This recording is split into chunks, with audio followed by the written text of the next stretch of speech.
Hi guys, I'm Lara Satrakian, hosting our weekly Syria Saturday Hangout. It's a conversation where we come together as journalists to talk about the crisis in Syria and try to get the headlines to make more sense. It's part of our initiative, Syria Deeply, to bring together journalists and technologists to find new ways to explain the crisis. We have a great group of people together today. Mike Downs is with us from the UK. He is a grandmaster of Google Hangouts. We're extremely lucky to have him with us. He's a teacher, he's a broadcaster, he's done more than 1,600 Hangouts, and he's going to help us really try to amp it up as we show you what we've been watching this week. Also with us, Christy Wilcox from Istanbul. She's a freelance journalist. She's been reporting fantastic insights from the Syrian-Turkish border over the past weeks and months. We also have Mohammed Sergi, our senior editor at Syria Deeply, a seasoned reporter with Dow Jones and multiple publications covering the Middle East. And Satanik Mirzoyan, one of our campus helpers. She's been organizing campus awareness efforts around the Syria crisis. She's currently a student at the University of Michigan.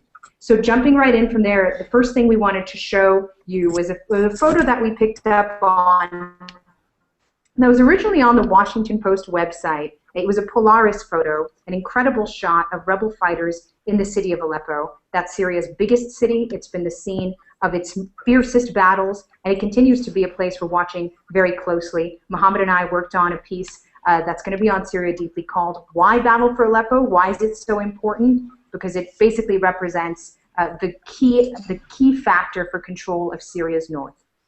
So Mike's trying to put up that picture for you guys to see.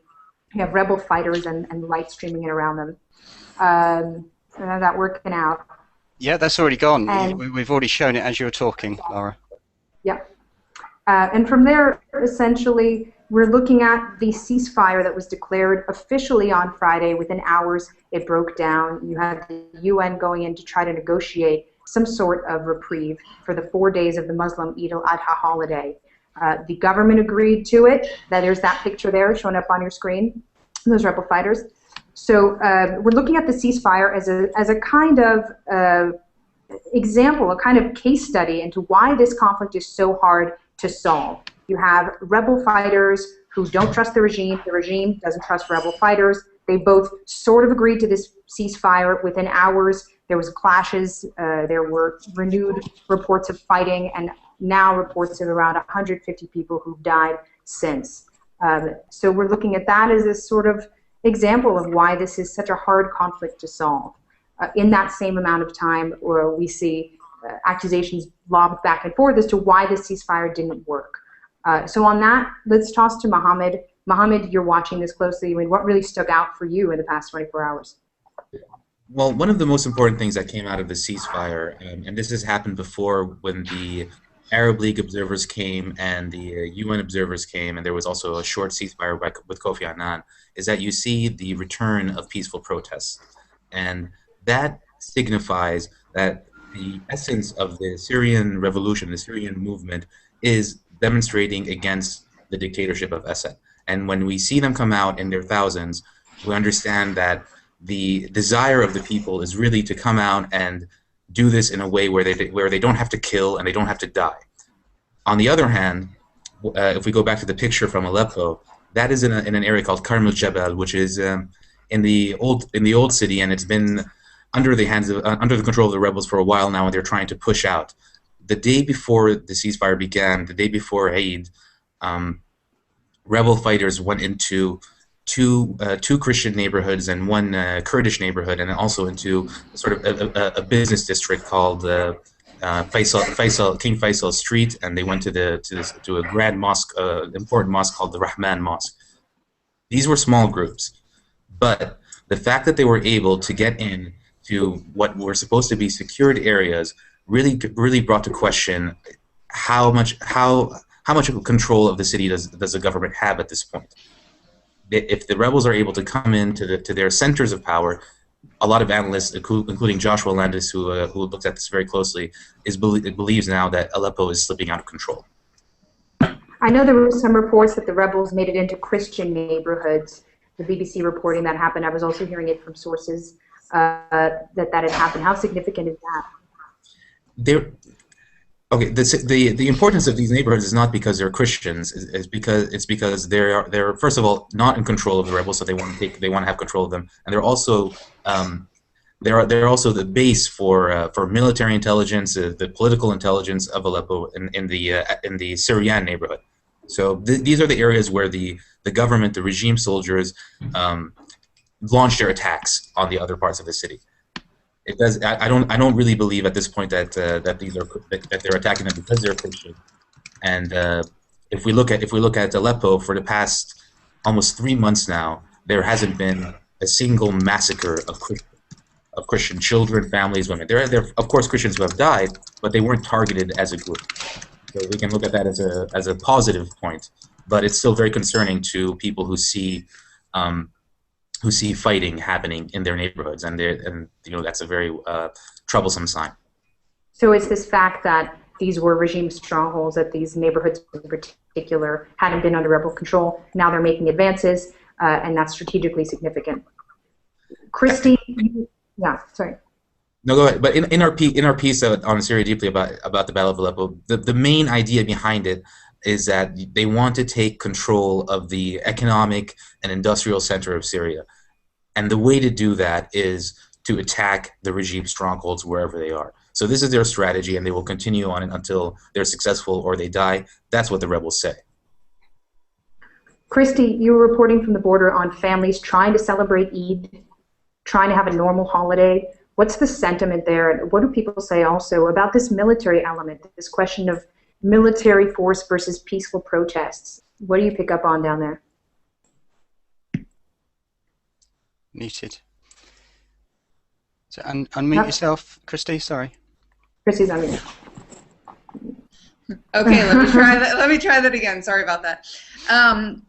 You know, I've been on both sides of the border this week, and unfortunately, the sentiment towards the celebration is there's really no celebration. I mean, the people have been very distraught, and I've talked to both business owners, I've talked to refugees, and the business owners are struggling because, of course, you know, before they used to go into areas like Aleppo to get their, their ingredients, bring things back to their shops. They can no longer do that. So they're spending more gas money, more time going to areas where, it's better for them and safer for them. But they can't cross. A lot of them cannot cross the border into Turkey, which they used to do. I mean, they used to bring a lot of business into Turkey. Now, there are certain cities in Turkey that just don't want to have anything to do with what's going on in Syria anymore. They don't want to help the refugees. And there are other cities that are very, very friendly towards these people and saying, hey, we'll take you in. We're going to give you a new place and a home. So it really depends on where you're at. And whether it's a matter of confrontation or people, welcoming them. Why can't they cross the border? Yeah. Well, I think, with 105,000 refugees, I'm trying to, why can't they cross the border? Turkey has taken as many refugees as they can. They've said, we're kind of maxed out in that regard, and so they're either keeping people, they're pushing people back who are ending up in the smaller refugee camps on the side, or they're ending up staying in cities where they're displaced, so they just can't, cross back and forth. I think Turkey's become very uncomfortable with letting everybody and anybody cross through the border. They want to know who's coming. Mohammed, you want to jump in? Yeah, I just wanted to ask Chrissy if you could explain a bit about the differences in the sectarian and ethnic makeup of these border regions in Turkey, and why some regions are not more supportive of taking in these refugees than others are. Okay. Yeah, I mean, well, okay, so the president, who is Alawite, the town of Antakya is primarily an Alawite town. A lot of them are pro-Assad supporters, and a lot of them are just anti-American, anti-imperialism. I mean, every party has their own reason for either supporting the regime or not really supporting the rebels' actions. So you're seeing a lot of riots in the small town of Antakya. Now, in Kilis, where I've been more recently, you don't see the sectarian like separation as much. Because I've been in clinics there where there are a lot of Sunnis, there are other sects, and they're letting these people come in and get the doctors that they need. They've opened clinics. They've allowed them to come into their city and actually started a life. They're trying to open a little school actually too in Kilis for Syrian families who are displaced. So those are the two. Go ahead. No, that's interesting. So basically, you're seeing a distinct difference in how these refugees are received, even in terms of material help, based on the sectarian makeup of those border towns in Turkey, it sounds like. Oh, absolutely. I mean, it's very, very clear, depending on which town you're in, which way they're, directed one way or the other. I mean, whether they're accepted there or not, and which way they're pushing towards as well. And not to say that I don't want to single it out and say that, there's definitely both sides of the story in each one of those towns, but you can tell which way each town pushes towards. So pulling back to this question of the ceasefire and this important point that even if it didn't lead to an end in violence, that at least it allowed for some cover for these protests to reemerge, for people to come out in thousands across Syria to prove that they've been pushing for this kind of peaceful reform. We pulled up a video, actually, sent to us by Donatella Del Rada, of the protesters in the streets. I think Mike was going to show us some of them. And they're singing and they're dancing. There are even drum players. My favorite is these trumpeteers playing music in the streets with black ski masks on. So you kind of still have this sense that it's wartime and there's danger. But people are festive. It's a carnival atmosphere. And they just seem grateful to be able to turn out. Mohammed, what's the significance of that? Do they feel like they have to find every opportunity to make noise, essentially? It is definitely that, and there's a real deep desire for regular Syrians who, the vast majority of which haven't carried arms. That's just, we don't have millions of people in the Free Syrian Army or the regular army. Most people are peaceful. They don't want to go and die or kill, but they still want to have their voices heard, and this allows them that opportunity. The significance of it is very important, and you see people with face masks on, and the danger of coming in and exposing themselves to the regime and their informants. So that fear still exists, but on the other hand, a lot of people have long crossed that wall of fear and are now ready to go out and demonstrate. The thing that I heard over and sorry. No, go on. I was going to say the thing that I heard over and over when I was inside Syria was that it was really important for these families to allow their kids and children to be kids, to be able to celebrate and participate in the holiday without feeling like, they're going to, something negative is going to happen. So I think they just wanted to be able to give them that opportunity with the ceasefire. Christy, did those refugees on the border want to protest? Were they expressing a political message as well, or were they just focused on day-to-day life? I think they were more focused on day-to-day life. I mean, that's what I gathered. I've talked to quite a few refugees on the Syrian side. I guess they're more displaced. And it seemed to me like they just wanted to figure out, okay, how are we going to survive? They're worried we're going to have to stay here until the end of the war, was what I was hearing from some people. And on top of that, they're going into the winter months. So they're worried about, blankets and food and just, pretty much how to survive. Such an easy I actually have another point to make on the. Yeah. Oh, sorry. There's one that's sounding good. Go ahead. I wanted to ask for the Syrian rebels, or for the Syrian refugees who are finding difficulty going into Turkey, for the other bordering countries in Syria, what is their?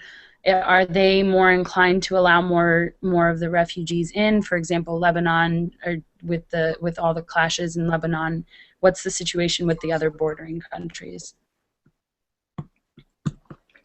Just to kick it off, I know in Lebanon and Jordan in particular, it's a very different situation in the fact that a lot of the refugees, so to speak, are coming into urban areas and setting up life there. It's not so much a question of whether there are camps and they're now overflowing.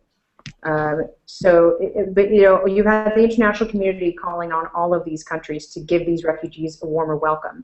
We've heard resistance from Iraq. We had a Human Rights Watch with us a few hangouts back, saying that Iraq isn't doing its part to receive refugees from Syria. And in general, Jordan is saying that they don't have the resources to accommodate everybody. So even if they're letting them in, right now, in the Zaatari refugee camps, we have people contributing to Syria deeply who say there's very little electricity, very little services, very little security for women and children. So even if they're being let in, there are all sorts of struggles that they're facing. Iraq, it's ironic because so many Iraqi refugees came to Syria during the war there, and now human rights activists saying Iraq isn't giving them the same courtesy as they come out, which is really something very telling. Mike's just put up a map of the region. One of the things that we wanted to do on this hangout was put up that map so we just get a sense of how these ripple effects are affecting the neighbors. Of course, there's been that fighting in Lebanon. There's the bombing of Wissam al-Assad, a key security figure. And you can see we're kind of charting the bubbles of people as they flow to each country and the heavy, heavy burden that each of these countries is facing. Jordan had a soldier killed in cross-border clashes in the past stretch. And so this is already the worst-case scenario playing out. That map also, kind of to show you, you see Aleppo kind of right on the northeast there. I don't know if it's, so we can zoom in enough for you to see. But this fighting, this whole northern region of Syria that's seeing so much of the fight now is, a direct spillover to Turkey, northern Lebanon, Iraq. So this is a very, very localized thing. Mohammed, do you want to jump in? What were you going to say earlier before I cut you off? Sorry. Oh, no worries. I just actually the peaceful protests themselves work as a segue for us for the tensions between the different opposition groups. So we have on the one hand the armed rebels and the infiltration of foreign fighters and extremists, Islamic extremists, Salafists, and perhaps even Al-Qaeda.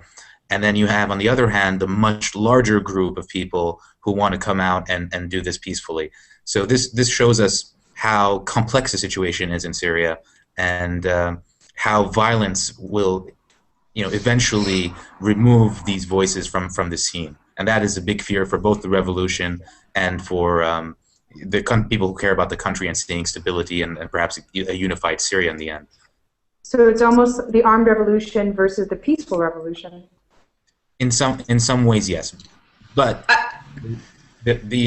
I'll let you go, Chrissy, in a second. But just to be completely clear on this, the peaceful protesters from perhaps over a year ago have been calling for foreign intervention, no-fly zones, arming the Free Syrian Army, all of these things. So they are linked in many ways. It's just not all of them are carrying arms.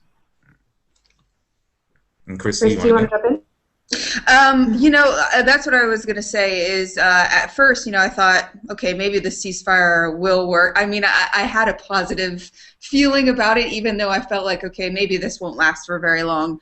And with the people, coming in and having their own peaceful protests, obviously got interrupted by, down in places like Homs and Hama, you're having car bombs, that kind of stuff, that has injured and killed people. Have turned those situations around, and yes, now we're seeing a lot of situations where it's not, it's not rebels, but it's the influx of other, what they would call, I guess, terrorists or foreign fighters who have come in and kind of disrupted that peaceful protest. Mike, you were nodding earlier when Mohammed was talking. What was on your mind? Well, just agreement as well, and I think it's for me. It's let me just go to the map and show something here, because this is something that I keep going on about, and I was talking to Christy about the other day, and that is that for me and I claimed to Lara earlier on that I know absolutely nothing about Syria, and I'm getting to know, and sort of Lara thankfully disagreed and said you do know something. if you can look where my mouse pointer is from, this Syrian border is, what is it, 560 miles long between Syria and Turkey. And so the distance between here and down to the coast here, that border, is the same distance as it from New York until to Charleston, or from Scotland until the south of France. And what I get is like Syria have done this, Turkey have done that, and then the next thing, it's not like you can like drive down there in a jeep in a day and have a little look around. Just for the West to really understand what's going on. And I've got another fact here. The Syrian civil war on Wikipedia is 11,707 words long, which is 45 pages. And if you read it out loud, it would take you an hour and 19 minutes of reading. And that's the bit where I hopefully come in to try and simplify these things, because people, I just think, get lost. Absolutely. Can we put that map back up? Yeah, of course. So what Christy and I and Mohammed certainly have been looking at as journalists is how do we reach Aleppo these days? So if you look at that knob over Kilis and you look at Aleppo, normally that's about a 30-minute drive. Mm-hmm. What you have now is it has gotten so dangerous, and especially in the past few weeks, this really got to me. This didn't get much attention in the press. Since so much of this area is now rebel-controlled, the regime has launched a campaign to essentially take it back and launch very, very heavy air power against that whole region. They're using these things called barrel bombs, which are basically explosives dropped from the sky. It's something Mohammed pointed out to us again and again, not to ignore. Cluster bombs. I mean, it's gotten extremely fierce up there. And we got the driving directions. We're getting close enough to see the driving directions, which is great. But this swings us well into the topic that we wanted to hit today, really as the bullseye, which is, so the ceasefire wasn't exactly a ceasefire. So what is it really good for? We're touching on the protests themselves, right? That the fact that they were allowed to come back out. Another thing we've been looking at, Mohammed and I this week, are the full panorama of opposition players, right? So you've got the Syrian National Council outside the country trying to come together, the National Coordination Bureau inside the country trying to muster some traction, the UN trying to pull together a negotiation track. Does this ceasefire really help restart that momentum? And really, what's going to be the end effect of the fact that you declared a ceasefire, it didn't really work? Does that help this move forward, or does it mean that we're just stuck in the mud? Mo, what do you think? I honestly have no idea where it's going to go from here, but I was pretty pessimistic that the ceasefire would hold. Or the truce, as they're calling it. It's a short-term cessation in violence. Both sides believe that they can win and win militarily and win by force. So they will continue on until either they're exhausted or victorious. It's a sad situation. Christy, your assessment? Yeah, I mean, it's really hard to say. I think, unfortunate, at first I felt, okay, maybe this will work this time. It hasn't worked any other time. But it's hard to say where it's going to go from here. I mean, the one thing that I thought was if this ceasefire were to actually work, that at the end of the 4 days, and we may still see this, that the fighting is even going to get more intense, because all it's going to do is help either the rebel side or the regime side prepare for bigger, heavier, more fighting. So it's hard to say what's going to happen after this. Mike, I know you're watching it really as a news consumer and a news analyst and a broadcaster on Google. I mean, does it feel like you're just watching the same show on repeat? I think for me, I liken it, and it's not anything at all, but being British with the Northern Ireland conflict, and that is that so much is thrown at you from, since I was a child all the way to even now, that you get to this level where you can't take it anymore. You're so punch drunk with the information. So I said this to some other news organisations a couple of weeks ago. I said, how do you make sense of it all? And one of the reporters had just come back from Syria said, yeah, there's about 4 stories or more a day. And for me, all I'm looking at to do is to break something down to make it simple and to know where people, go. Cause, it's almost like for me seeing a load of parts scattered all over the floor, and if somebody said, go and build something with it, I couldn't. So I have to bring it down. So going back to, say, the ceasefire, I was thinking about Syria Tracker and about how many martyrs lose their life every single day, which goes from, about 100 to 250 a day. So I'm thinking, well, how can I really say whether the ceasefire is working or not? Maybe getting my daily email to say well, let's look at a trend that this figure's got to go down, and I'll only be happy when it's zero, of course. Absolutely, a kind of data visualization, which Syria Track has been great for, and we're definitely looking to them and trying to figure out what we can do to help that along. Satani, do you have a question you want to toss in? I was just wondering, in order to have a ceasefire that would hold perhaps more international cooperation among people who are involved, or among countries that are involved in the conflict, to have more of a kind of consensus of not arming either side in order to have more pressure for them to actually stick to their ceasefire for fear of not being able to continue fighting if the ceasefire wouldn't hold. Mo, do you think that's remotely possible?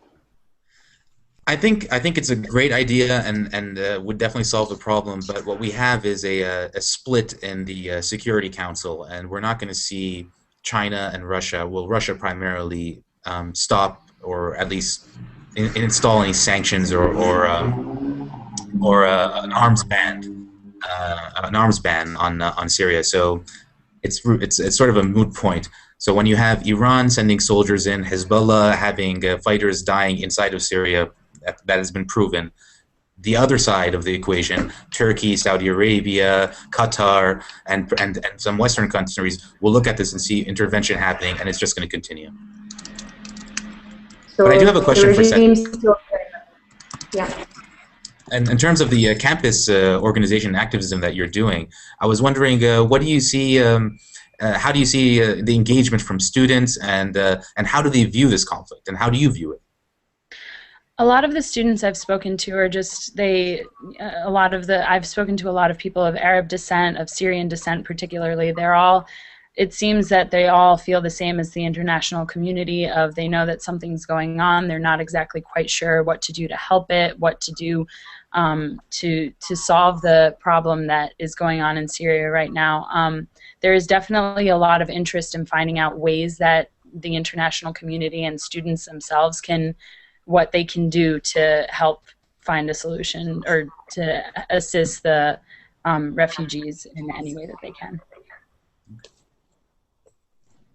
General helplessness. I keep looking down because I'm checking Twitter. We're getting a bunch of comments in on the hashtag Syria Saturday. And there's one question that I think Mo and Christy could definitely feel, which is, is a future free Syria, what are they going to do with the more extremist fighters who've now taken root? This fight's gone on for more than 19 months. In that time, you have foreign fighters, some of them Al-Qaeda-linked groups, some of them homegrown extremist groups like the Nusra Front, taking part in this fight. They're now part of this soup of rebel fighters, this loose network of militias fighting against the Assad regime. Are they growing in prominence? And what's going to happen to them after this fight is over? Is the future free Syria going to have to fight these extremist groups to get them out of their country? Mo, what do you think? I think absolutely that there will be a battle, as we saw in Iraq, of the Sunnis themselves against the Al-Qaeda types, and we will see that in Syria. We'll see perhaps if the extremists gain some territory and plan to launch attacks on the West or its allies, we might see drones coming in, as we see in Yemen. Al-Qaeda will be fought by multiple fronts, by both the local population and the international community. The one thing that we forget to add as a caveat in this, or at least context, is the fact that the Syrian regime has infiltrated Al-Qaeda more so than any other country in the world, and it was launched in the beginning by a man called Mustafa al-Tajir, who is now dead. He died of old age, or some people say they killed him. Somebody killed him, and he was the head of the military intelligence. There have been links even after September 11th. I spoke to a member of parliament in Aleppo, and he told me that he went to Afghanistan. This is in December 2001, and he went to Afghanistan to speak to the Taliban, to speak to Mullah Omar, to surrender Osama bin Laden, who he called a sheikh at the time, and he said he treated him with some deference. So there have been these links. Okay. How will it play out in the future? We don't know for sure, but I think there will be fought.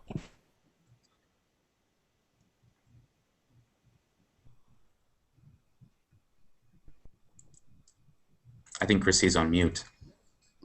Sorry, the that's Syrian me again. regime, Yeah. so that I think I might be. I love putting myself on mute. Apparently, you know what I was hearing. Sorry, but.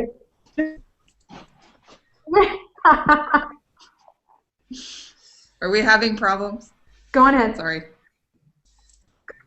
Oh, okay. No, we're hearing you. So, We got you. from the beginning, good. So from the beginning, on the ground, it sounded like, the rebels were people who were fighting for their lives, just for their livelihood, for their families and everything. And now, you have something like the ceasefire, and how I always explain it, or how it was explained to me, was when you're drowning and you're reaching out to your allies and asking them to help you, and they're not helping you, and the people who are willing to help you with the money are, other terrorist organizations or foreign fighters, you're probably going to take help from them. And so that's what we're seeing. And even when the ceasefire was declared, El Nusra stepped up and said, hey, there's not going to be any ceasefire.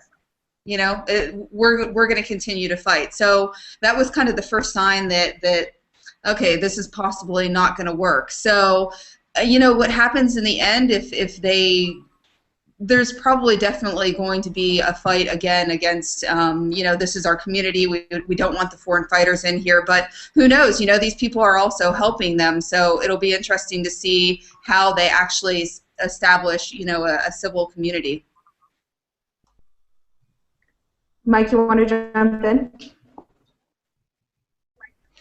Yeah, I think can I just mention something which is hopefully further the conversation from week to week, and I just want to plug really for ourselves, and that's just to say that new this week completely is having the live player. There's a still there with Mohammed.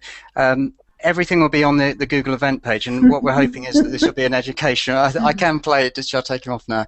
To say that we've not only got the Syria Saturday hashtag, but we want to make as many resources available whatsoever from the moment this broadcast ends to next Saturday. So we've got a full 7 days. And one of the lovely things I'd like to do this week is open up a Google moderator so people can submit their own questions and just absolutely push it out. So the moment this broadcast ends, we've got 24 hours every day until next week. This is a lot of hours anyway. I'm just plugging the show, that's all, Laura.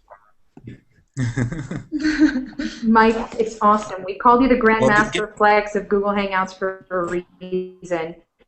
And he is the Grandmaster.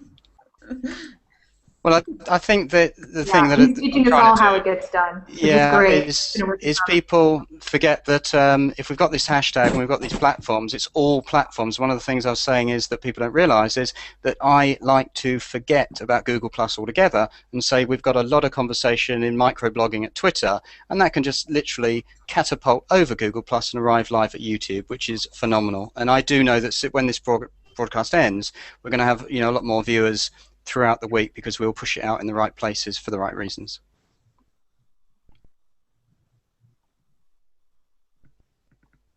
And on that note, on Twitter, we've gotten 2 questions about Turkey that I want to toss Christy's way.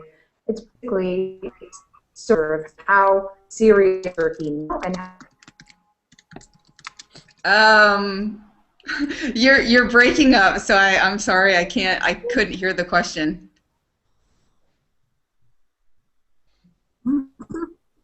So it's probably somebody who's on Twitter already. Yeah, but I'll put it in the window as Okay. Okay, yeah, because I'm sorry, I couldn't understand you. Yeah, Lara does speak many languages. It's all right. Yes, I think that. So the question.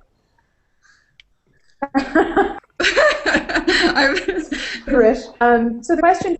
Still no. Okay, I'm gonna type it out. I'm typing it out. How does Syria affect Turkey now, and what happens? Breaks up into smaller pieces. Is that the thing? Is there kind of a strategic play for Turkey around in Kurdistan, around more flexibility to play in the north? Oh, Okay. I'm Okay, so Mo. sorry. I Mo, can't. take Yeah. over. How about I actually understood the question, Christy. The question was, That's all right. what are the strategic what are the strategic plays for Turkey in terms of a breakup or a split in Syria, and would they want to see Syria remain intact, or are they worried about the existence of perhaps an Alawite state that would be an enemy to Turkey, or a free Kurdish area that would also link into Iraq and perhaps push the Turkish Kurds into wanting more autonomy? Okay. Well, that's obviously a very, very complex question because yes, you definitely have the divided areas. There's a community now, Afrin, which is primarily a Kurdish community. They're not seeing any of the fighting going on there that you're seeing inside Aleppo. So yes, to have divided communities, it's very possible. Now, Turkey, I mean, what I've heard from other resources is that, you know, if you want a role model, Turkey is probably the role model if you want democracy to go by in the Middle East. I mean, they have a democracy here. So, and they also, you know, I wouldn't believe it's in Turkey's best or interest to let Syria fall. I mean, they need to have that stability there. I mean, Syria sits right on they have a lot of ports that's important, and between Turkey and Syria, they used to have, prior to the revolution, they used to have a lot of people who were crossing both ways. They did business. So financially, it's very, very important for them to keep that bond between the two countries. I hope that answered the question, because I was trying to. There was a lot there. I know it's a complex question. Is Laura back now? I'm not so sure she is.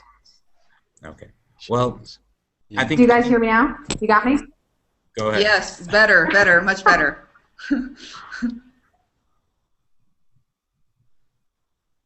We hope. You got me? Fabulous. So I think the root of that question, we hope. Well,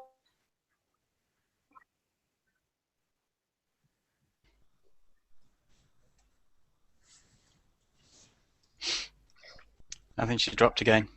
Yeah. Well, Your to call, be honest, Mohammed. Yeah. it is my call, and I think we usually try to keep these programs around 30 minutes. We went a bit over today. I'd like to thank Setinik Mirzavan, Mike Downs, Chrissy Wilcox, and of course Lara, who is having some connection problems, but she'll be back stateside soon. For Syria Deeply, I'm Mohammed Serchi. Thank you for joining us.